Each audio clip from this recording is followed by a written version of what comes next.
Hey boxers, this is Coach Jay with Imperium Boxing. Today we're going to do some film study on Paulie Ayala versus Johnny Tapia. June 1999, it was their first fight. They would have a rematch about a year and a half later. Paulie Ayala would win that fight as well.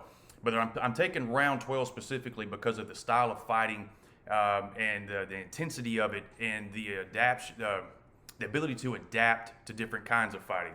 I'm going to post a little clip of the highlights just to show you, give you a little teaser. It was action-packed from the start. Neither fighter was known as a knockout puncher, though they had pop.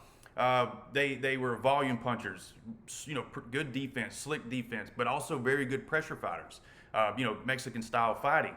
And you'll see how they applied that. With their gas tanks are a little low, it comes down to a battle of wills. They got in there and really mixed it up. But we're going to take round 12. We're going to learn a few things on how to do some effective inside fighting. Sometimes a fist fight breaks out in a boxing ring. We want to train well. We want to keep our punches tight. We want to learn good defense and how to reset and recover and rebox, etc. Sometimes this guy in front of you is not going away. He's going to be in your chest all night long, or certainly in the 12th round trying to take this fight. Yeah, Paulie's a southpaw, okay? So he has some advantages on that. He knows to use that inside foot. We're going to talk about that. And then we're going to talk about how Tapia was using some body shots because he didn't like Ayala's tempo. And then we'll see some pretty good tricks in there. But a little history on this. We all know the story of Johnny Tapia. He was a wild man outside the ring. Some things happened to him that was just terrible and tragic, circumstantial, that just happens to some folks in life. He lost his mother at a young age. He was brutally murdered, likely raped beforehand. And it really impacted Johnny. And he would, it haunted him for the rest of his life. Some of his demons stem from that. He would always associate his opponent with the murderer of his mother, and that's where he got that rage and that he was just unstoppable in there. No matter what happened, how much punishment he took, he would keep coming, and he wanted to dominate the other man in front of him. He wanted to get revenge each and every fight. Well, ironically, about 2 weeks before this fight, the police detective had been working Johnny's case, or Johnny's mother's case, called him while he was working out in his gym, I think it was in Albuquerque, and said, hey, we've identified the murderer of your mother. His mother died in 1975, or was murdered in 1975. And they found the man. I think the man was deceased in 1982. I think he was ran over. And I think Johnny just said, okay, thank you. And he got off the phone. And this, the twist here is it happened 2 weeks before the fight. This was his first loss to Ayala. And then he lost a rematch to Ayala. And then though Johnny would go on to have some success, maybe he lost a little bit of that demon, or at least that demon was, he exercised that one. That demon left him. Of course, he had many others that he had to overcome, and unfortunately, he died at a young age of 45 from probably the abuse he put his body through over the years. Just thought I'd give that little backstory here to this fight and what the significance of it was, or at least in hindsight, the significance of it. So, guys, all right, I hope you enjoy this review. We're going to start off with a little highlight clip just to set the tone of what type of fight this was, and we're going to jump right into round 12, and we're going to dissect round 12 together. So stay tuned. Thank you. What tough fighting. Oh, straight. He's getting caught by those hooks.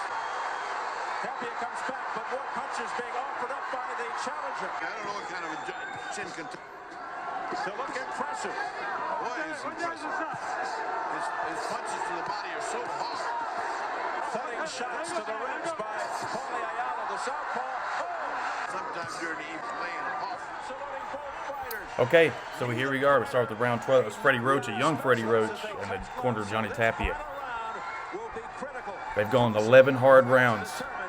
There's not much movement left in the legs. So we're going to see Ayala using that front foot position because he is a southpaw. Look at the little slip out.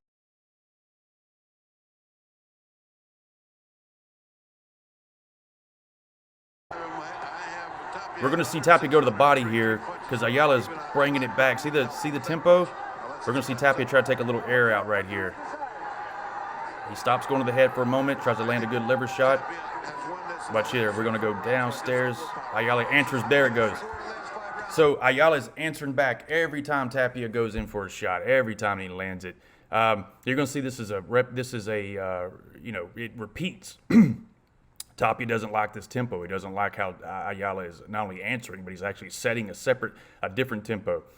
And we see that Tapia goes to the body, to try to slow this down. But we're also going to see Ayala not cooperate. He comes right back with his own punch just to let the judges know that he's okay and he's in this fight. The way he can rip that left up the middle, and you'll see here, we'll see a few times where that lands, and we're going to find one particular where it kind of bothers Tapia. So we're going to continue. So we see Tapia going to the body. You see Ayala turn that shoulder out, just like I just said. Right here. Okay. Great example of great, smart inside fighting by Johnny Tapia, okay? They're gonna go shoulder to shoulder. As soon as they feel a break, meaning the fighter pulls back, that means he's getting ready to offer some offense. So maybe you come in with an uppercut, or vice versa. Or you feel that shoulder break, so that shoulder drops to the left, or that shoulder drops to the right. You know that's where the damage is coming from, or the threat is coming from. We're going to see Tapia play this perfectly. We're going to watch Ayala's hand drop, okay? That means he's coming up with an uppercut or a hook to the body. Tapia catches it, hooks, and he knows that Ayala is going to hook behind it, and he rolls under. So watch this. Oh, there goes. Okay, there goes Ayala landing a right hook. Watch what Tapia does. He knows that side is open. See, there's no defense here. Ayala's head is wide open on this side because he's vulnerable because he just got through fire from that side. Watch how Tapia reacts. And then slips out of the way of the hook. Beautiful little inside fighting trick. Goes back to the body. I agree with you. This has got to be a candidate for fight of the year. Now he comes back. Tapia comes back with his own combo to let the judges know he's fine. But we're going to see it kind of fading here. About a minute left. Tapia's only got about a minute in the gas tanks. Ayala going to the body. Just guessing, Bobby and I. Ayala moves out. Southpaw takes that outside angle. Goes away. Comes back. Tapia goes back to the body. But right here, guys, that was a hard shot to the body, and it hurt Ayala. It bothered him. The reason why we know it bothered him because he fired back with a 4-punch combo. We know it hurt him because he came back, right? At this stage in the fight, he's not going anywhere. He's made it this far. If Tapia hurts him, Ayala's going to hurt him right back. So that good body shot, all it did was all Tapia got in return was a 4-punch combo to the head. And this is just indicative of this fight. Neither man is going anywhere. Tapia working, good left hook. Ayala's doing really well. We're going to see Ayala land a nice, I'm going to show you this little jab, how he closes the distance behind a jab. Tapia's still working that body, but now you see Tapia slowing down. He's not throwing as many punches. Then his legs start betraying him. We're going to see a left hook, a straight left by Tapia, I should say. And it slows Tapia down. Ayala goes to the body. Look at him digging. There it goes. That was a hard straight, and it kind of rattles Tapia a little bit. As tough as he is, there's another left. Tapia's trying to let everybody know he's fine, but he's a little rocked. Look at this. Pull back. Oh, nice. That was the left. Let's go back and watch this. We're going to watch Ayala pull back a little bit. Boom.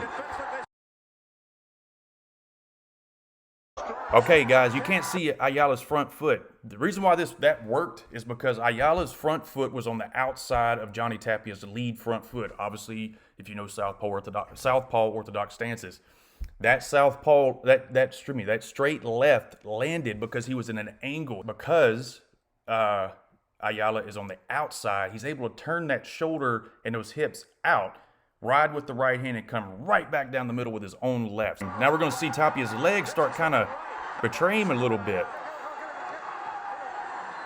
See this? Look at his legs. And he kind of stumbles. Boom, boom. Tapia's still going to that body. Tapia's legs a little stiff right here. He's exhausted, no doubt, but he's also... All right, another beautiful piece of inside fighting. We're gonna watch Ayala land a sneaky left hand. Those inside chopping left hands. We're gonna see how he sets it up as well. Now, here's the jab. Again, you can see that Ayala's front foot is on the outside of Johnny Tapia's front foot. We can't see it, but we can tell. Look, you can see how far he's over, okay? You can even tell there's an angle here, okay? So Tapia is kind of facing this way, and Ayala is ever so slightly just on this side of his out shoulder. So Ayala's front shoulder is on the outside of Johnny Tapia's front shoulder.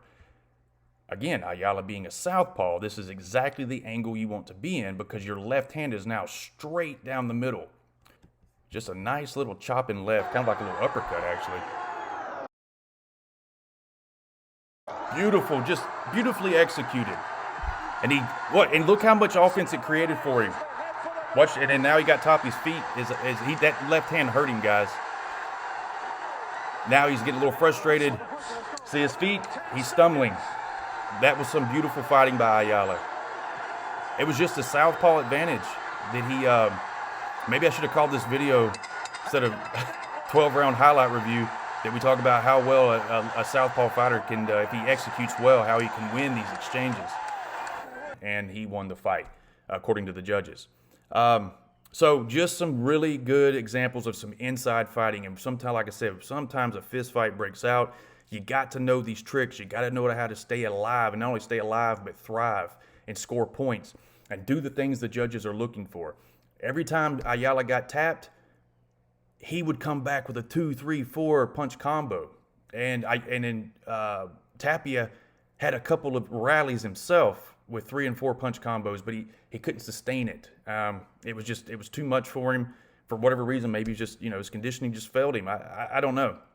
But Ayala was a dog. He was getting hit in the stomach and the liver, getting hit in the body, and he kept coming right back. So, all right, guys, I hope you enjoyed this study. There's a lot here to learn, especially from a southpaw perspective, an orthodox perspective, and secondly, obviously from inside fighting and what it takes in these situations to let the judges know you want to win this fight. You're still in control.